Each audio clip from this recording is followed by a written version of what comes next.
করব অভিযোজন সম্পর্কে। অভিযোজনের যে পার্টগুলো রয়েছে তোমাদের ক্লাস 12 সিলেবাসে, সেগুলো বেশিরভাগ তোমরা টেনে পড়ে এসছো, যেমন খেচর প্রাণীর অভিযোজন কি, মৎস্য শ্রেণীর অভিযোজন কি, বা জলে যারা অভ্যস্ত শ্রেণী তাদের ক্ষেত্রে অভিযোজন কি। তো সেই জিনিসগুলোতে না গিয়ে আমি যে নতুন পার্টটা রয়েছে সেটা একটু পড়াচ্ছি, সেটা হলো অনুকৃতি ও বর্ণগ্রাম। অনুকৃতি ও বর্ণগ্রাম। এই যে অনুকৃতি রয়েছে, অনুকৃতি কথাটার ইংরেজি কথাটা হলো মিমিক্রি। এই মিমিক্রি টার্মটা হয়তো অন্য জায়গায় শুনে থাকবে, যখন তোমরা খেলার ছলে কাউকে কপি করে দেখাতে, যে তোমার হয়তো কোনো এক বন্ধু, সে হয়তো কথায় কথায় হয় হয় হয় হয় বলে যাচ্ছে, তোমরা তাকে কপি করে দেখালে, তো এই জিনিসটাকে বলে মিমিক্রি করা। তো যখন কোনো সজীব বস্তু অন্য কোনো সজীব বস্তুর মতো বা কোনো নিশ্চিত বস্তু, সে বর্ণ হতে পারে, তার মতো কোনো বৈশিষ্ট্য নিজের ধারণ করে, অর্থাৎ নিজেকে রক্ষার জন্য হতে পারে, সেটা শিকারের জন্য হতে পারে, তাকে বলে মিমিক্রি। অর্থাৎ মিমিক্রি না কোনো একটি সজীব বস্তু যখন অন্য কোনো সজীব বস্তু বা নির্জীব বস্তুর মতো বৈশিষ্ট্য ধারণ করে, তখন তাকে বলে মিমিক্রি বা অনুকৃতি। আগে মিমিক্রি সম্পর্কে পড়ে নিচ্ছি, তারপর আমরা বর্ণগ্রামটা জানবো। তো অনুকৃতি বা মিমিক্রি, এই যে টার্মটা রয়েছে, সেটা মোটামুটি আমাদের জীববিদ্যার ক্ষেত্রে তিনটি প্রধান ভাগ রয়েছে। অনুকৃতির প্রথমটা রয়েছে রক্ষণাত্মক মিমিক্রি, রক্ষণাত্মক বা প্রোটেক্টিভ। 2 নম্বরে রয়েছে অ্যাগ্রেসিভ,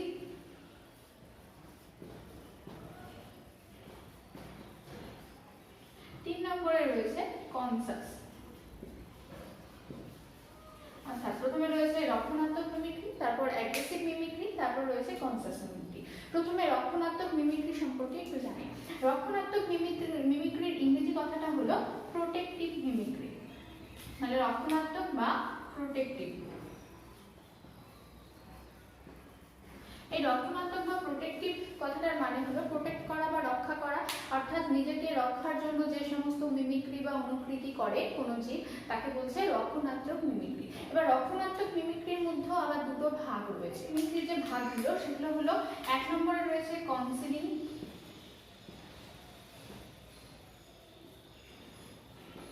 আর 2 নম্বরে রয়েছে ওয়ার্ডিং। তো কনসিলিং মিমিক্রি যেটা, সেটা শত্রুর হাত থেকে নিজেকে লুকিয়ে রাখার জন্য যে মিমিক্রি করে কোনো জীব, তাকে বলে কনসিলিং মিমিক্রি। এই কনসিলিং মিমিক্রির ক্ষেত্রে দেখা যায় কোনো জীব সাধারণত পরিবেশের বা অন্য কিছুর মতো, যেটা অ্যাকচুয়ালি খাদ্যবস্তু নয়, তার মতো কোনো রূপ ধারণ করে থাকে। যেমন কোনো পতঙ্গের ক্ষেত্রে হয়তো সে পাতার মতো দেখতে, সে যদি পাতার মতো দেখতে হয়, তাহলে কি হবে, কোনো পাখি তাহলে তাকে খাবে না, হয়তো পাখিটা বুঝতেও পারবে না ওখানে একটা পতঙ্গ রয়েছে, তাকে বলে তাহলে কনসিলিং মিমিক্রি। আমি ছবির সাহায্যে আবার দেখাচ্ছি কিরকম হয় অ্যাকচুয়ালি কনসিলিং মিমিক্রি। এখানে যে ছবিটা দেখতে পাচ্ছ, সেটা হলো কালিমা বলে একটা পতঙ্গ। খুব ভালো করে না দেখলে এটা দেখে বোঝাই সম্ভব নয় যে এটা একটা পতঙ্গ। তাই এই সমস্ত পতঙ্গগুলোর যে নিজেকে লুকিয়ে রাখার ক্ষমতা, নিজেকে রক্ষার স্বার্থে, সেটাই হলো কনসিলিং, প্রোটেক্টিভ বা রক্ষণাত্মক মিমিক্রি। ওয়ার্নিং মিমিক্রি কি না, ওয়ার্নিং মানে আমি তোমাকে ওয়ার্নিং দিচ্ছি যে আমার কাছে এই মিমিক্রিতে কি হয়, ওর নিজের কালার বা আচরণ অনেক ক্ষেত্রে হতে পারে, সাধারণত কালার দিয়েই হয় এটা। সেই কালারটা কিরকম করে রাখে না, অন্য কোনো প্রজাতির মতো করে রাখে, যেটা কিনা হয়তো হার্মফুল নয়, অথচ খাদ্য নয়, এটা এই টাইপের কিছু ওয়ার্নিং। এবার ওয়ার্নিং মিমিক্রি আবার 2 রকমের হয়। এই 2 ওয়ার্নিং মিমিক্রির যে ভাগগুলো, সেগুলো হলো A নাম্বার বেটেসিয়ান মিমিক্রি, আর B নম্বরে রয়েছে মুলেরিয়ান মিমিক্রি। প্রথমটা যেটা বেটেসিয়ান মিমিক্রি, বেটেসিয়ান মিমিক্রির ক্ষেত্রে দেখা যায় একটি স্বাদযুক্ত প্রজাতি, অ্যাকচুয়ালি স্বাদযুক্ত মানে সেটা অন্য কোনো প্রজাতির খাবার, সে হয়তো সেটা ফেভারিট ফুডও হতে পারে। তো তার ক্ষেত্রে কি করে, ওই স্বাদযুক্ত কোনো প্রজাতি সেটি কোনো একটি স্বাদহীন প্রজাতির মতো অনুকৃতি লাভ করে। তো স্বাদযুক্ত প্রজাতিটি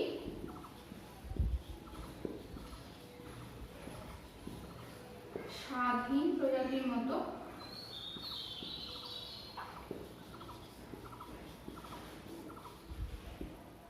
বৈশিষ্ট্য নকল করে।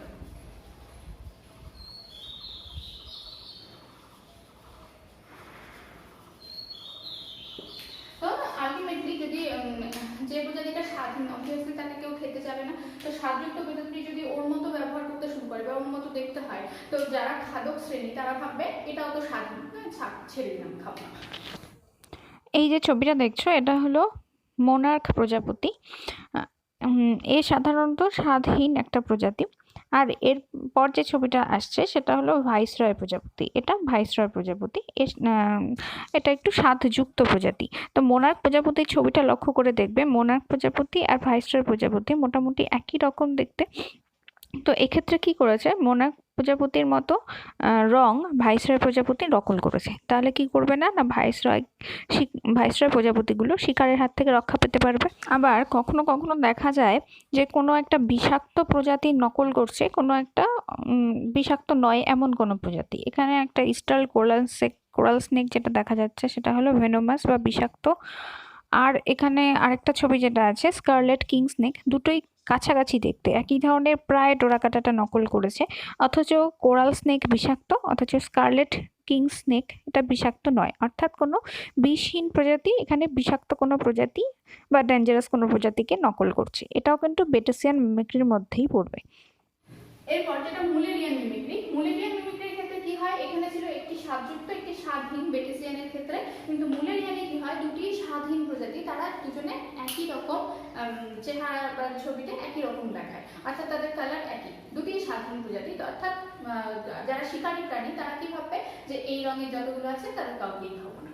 তো এক্ষেত্রে মুলেরিয়ান মিমিক্রির ক্ষেত্রে কি হবে, দুটি স্বাধীন প্রজাতি, এটা এখানটাই লিখে দিচ্ছি, মুলেরিয়ান মিমিক্রির ক্ষেত্রে দুটি স্বাধীন প্রজাতি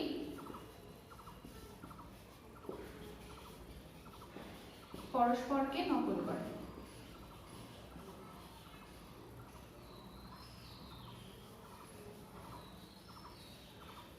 এটা হলো মুলেরিয়ান মিমিক্রির জন্য। এবার এই ওয়ার্নিং মিমিক্রির মধ্যে বেটেসিয়ান এবং মুলেরিয়ান যে এই ওয়ার্নিং মিমিক্রির মধ্যে বেটেসিয়ান ও মুলেরিয়ান মিমিক্রি যেটা আছে সেটা আমরা একটু ছবির সাহায্যে দেখার চেষ্টা করি। এটা মুলেরিয়ান মিমিক্রির একটা উদাহরণ।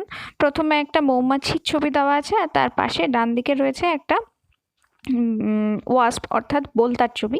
দুজনেই দেখো একই ধরনের ডোরাকাটা, হলুদ কালো ডোরাকাটা। এই হলুদ কালো ডোরাকাটা দাগ আরেকটা জায়গায় দেখতে পাবে, শঙ্খিনী সাপে দেখতে পাবে, বাঘের ক্ষেত্রে দেখতে পাবে। কিন্তু ভেবে দেখো প্রত্যেকটা স্পিসিসই ডেঞ্জারাস।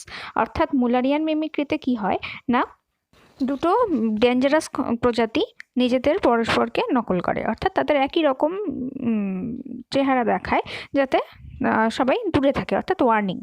এবার আমরা 2 নম্বরে আসি। 2 নম্বর মিমিক্রি যেটা সেটা হলো অ্যাগ্রেসিভ মিমিক্রি, যেটা মুছি। তো 2 নম্বর যে মিমিক্রি সেটা ছিল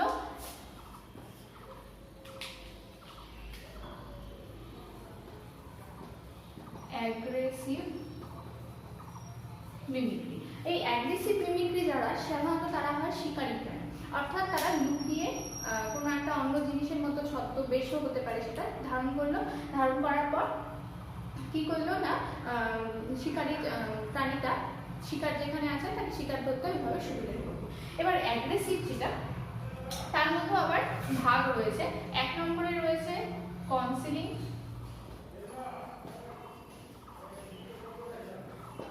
একটা হলো কনসিলিং অ্যাগ্রেসিভ মিমিক্রি, আরেকটা হলো অ্যালিউডিং অ্যাগ্রেসিভ মিমিক্রি।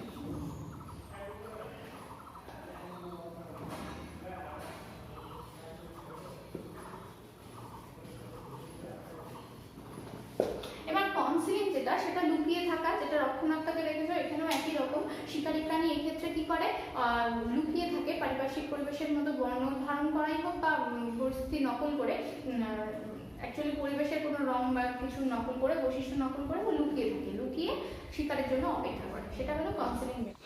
ছবিটাকে খুব ভালো করে লক্ষ্য করো, ভালো করে লক্ষ্য না করলে ওখানে বুঝতেই পারবে না মাঝে একটা লেপার্ড রয়েছে যাকে আমরা চিতাবাঘ বলি। তো এই স্নো লেপার্ডটা লাদাখ অঞ্চলে, ওখানে দেখো পাহাড় আর পাথরের মধ্যে এমনভাবে বাঘটা লুকিয়ে আছে যেমন হঠাৎ করে কিছু বোঝাই যাচ্ছে না। একে ইংরেজিতে কেমোফ্লাজও বলা হয়। তো এটা হলো কনসিলিং অ্যাগ্রেসিভ মিমিক্রি, অর্থাৎ এ লুকিয়ে থেকে শিকারকে ধরতে যাবে অথচ শিকার বুঝতেই পারবে না পাথরের আড়ালে ও লুকিয়ে আছে, ওর চেহারাটাই এমন পাথরের আড়ালে অদৃশ্য হয়ে যাচ্ছে। এবার অ্যালিউডিং কি হয়, এই করে যে যে শিকার অ্যাকচুয়ালি কিছু কিছু সাপদের ক্ষেত্রে এটা খুব দেখা যায়, কি করে সাপের ল্যাজটা হয়তো এমনভাবে বের করে রাখলো, কোনো ইঁদুর বা কিছু প্রাণী এসে ভাবলো ওই ল্যাজটাকে কোনো একটা মানে ল্যাজটা দেখতে হয়তো কোনো পোকা বা কিছুর মতো, তো যে শিকার সেই ওখানে প্রলুব্ধ হয়ে আসবে, এসে কি করবে তাকে দেখার চেষ্টা করবে জিনিসটা কি, তখন খপ করে শিকারী প্রাণী শিকারকে ধরে নেবে। তো কনসিলিং মিমিক্রির মধ্যে দেখলাম এক্ষেত্রে শিকারী প্রাণী লুকিয়ে থাকবে, শত্রু তারপর শত্রুকে আক্রমণ করবে। আর অ্যালিউরিং মিমিক্রির ক্ষেত্রে নিজেকে এমনভাবে রিপ্রেজেন্ট করবে যেন ও উল্টে ওরই খাবার, মানে শিকার যে তারই হয়তো খাবার খাবে, তো একে বলছে অ্যালিউরিং মিমিক। এখানে যে ছবিটা দেখবে এখন সেটা হলো অ্যালিগেটর স্নেপিং টার্টল। এই স্নেপিং টার্টল অর্থাৎ এক জাতের কচ্ছপ, এ সবসময় মুখটা হাঁ করে থাকে জলের তলায়। এর জিভটা ভালো করে লক্ষ্য করলে দেখতে পাবে ওই যে ছোট জিভটা, ওটা অন্য কোনো খাবারের মতো দেখতে। তো বেশিরভাগই কোনো মাছ, ছোটোখাটো যে মাছগুলো রয়েছে যাদের এই কচ্ছপটি শিকার ধরে খায়, সেই মাছগুলো ভুল করে ওই জিভটাকে খাবার ভেবে তার দিকে এগিয়ে যায়। তখন যখনই এগিয়ে গেল, মুখের ভেতর প্রবেশ করলেই কচ্ছপ তো আর ছেড়ে দিচ্ছে না, ও মুখটা বন্ধ করে খাবারটাকে গিলে নেয়। তো এক্ষেত্রে কি হলো, নিজেকে এমনভাবে রিপ্রেজেন্ট করছে যেন ও নিজেই কোনো অংশ খাবার হিসেবে শিকারকে দিচ্ছে, অথচ শিকার ওই দেখতে গিয়ে ফাঁদে পড়ে যায়। এটা হলো অ্যালিউরিং অ্যাগ্রেসিভ মিমিক্রি। এরপরে যেটা রয়েছে সেটা হলো কনসাস মিমিক্রি। কনসাস মিমিক্রির ক্ষেত্রে কি হয়, কনসাস মিমিক্রির ক্ষেত্রে কোনো একটা প্রাণী যখন দেখলো তাকে শিকারী কোথাও ধরতে আসছে, তখন নিজে মরার মতো শুয়ে পড়ে থাকে। তাহলে মরার মতো যদি পড়ে থাকে তাহলে শিকারী প্রাণী কি করবে না, তাকে আক্রমণ করতে আসবে না। তো এটা একটা কনসাস মিমিক্রির উদাহরণ। এই প্রাণী যে দেখতে পাচ্ছ এর নাম হলো ওপোসাম। তো এই যে ইঁদুর জাতীয় প্রাণীগুলো আছে, এরা যখনই বিপদ দেখে তখনই মরার মতো শুয়ে পড়ে থাকে। তোমরা যদি আইস এজ সিনেমাটা দেখে থাকো অ্যানিমেটেড, তাহলে ওখানে দেখতে পাবে এইরকম দুটি প্রাণী ছিল, যখনই কোনো বিপদ দেখতো মরার মতো শুয়ে অ্যাক্টিং করতো। এরপর হবে বর্ণগ্রাহ।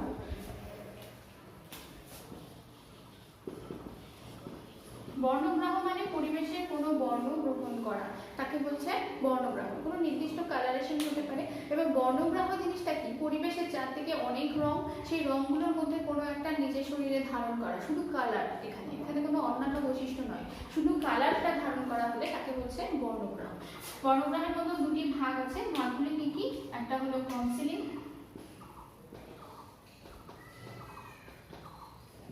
আর এটা হলো ওয়ার্ডিং।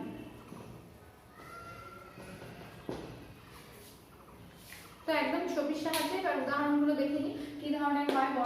এখানে যে ছবিটা দেখতে পাচ্ছ এর মধ্যে দেখবে একটা ব্যাংকে প্রায় বোঝাই যাচ্ছে না শ্যাওলার মধ্যে কিভাবে লুকিয়ে গেছে। তো পরিবেশের সঙ্গে এই যে রঙের একই রকম রিজেম্বলেন্স, তো এটা হলো কনসিলিং বর্ণগ্রাহ বা কনসিলিং কালারেশন। এখানে কয়েকটা ওয়ার্নিং কালারেশনের ছবি দেখাচ্ছি। প্রথমে রয়েছে একটা বোলতার ছবি, তারপর দেখতে পাবে একটা ব্যান্ডেড ক্রেট, বাংলা যাকে আমরা শঙ্খিনী সাপ বলি। তোমরা জানো বোলতার হুল রয়েছে, এই সাপেরও প্রচন্ড বিষ রয়েছে।